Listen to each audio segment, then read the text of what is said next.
My opponent makes a couple of claims that are kind of interesting in regards to the issues, negative items, which is again the current debt, which is $16 trillion.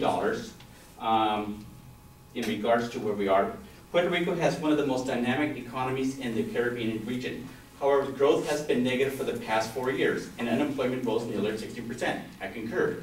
Again, what state in the United States has not had a negative economy? It's been a process of what has been happening globally. So to isolate Puerto Rico in regards to those factors, I find it to be not necessarily a strong case. In regard to the issue pertaining to the debt of $66 billion, again, I'd like to stress, even though it's a small nation, in terms of its people, it does have a lot of industry that are reflected here in the United States. Under the source, Puerto Rico's and the U.S. Government Accountability's Office, per to the congressional request, the GAO presented information relative to Congress' consideration of proposals to revise the Internal Revenue Code, Section 936, tax credit, which primarily affects Puerto Rico and the subsidiaries of U.S. companies that operate there. The concern being that Puerto Ricans don't pay taxes, federal taxes. Why?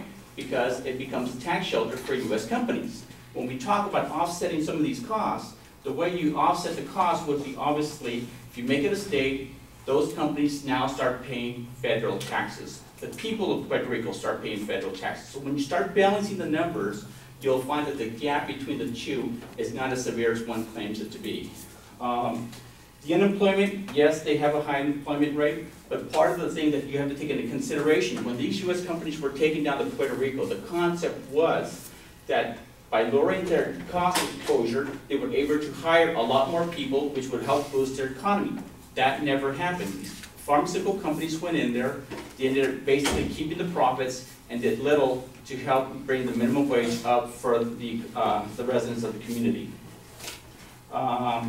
Again, when you talk about U.S. companies, it's a tax code shelter for a lot of corporate organizations, specifically the pharmaceuticals, tractor industry, and you'll find that there's no way that you can offset that without making it Puerto Rico state to reflect those costs. Thank you.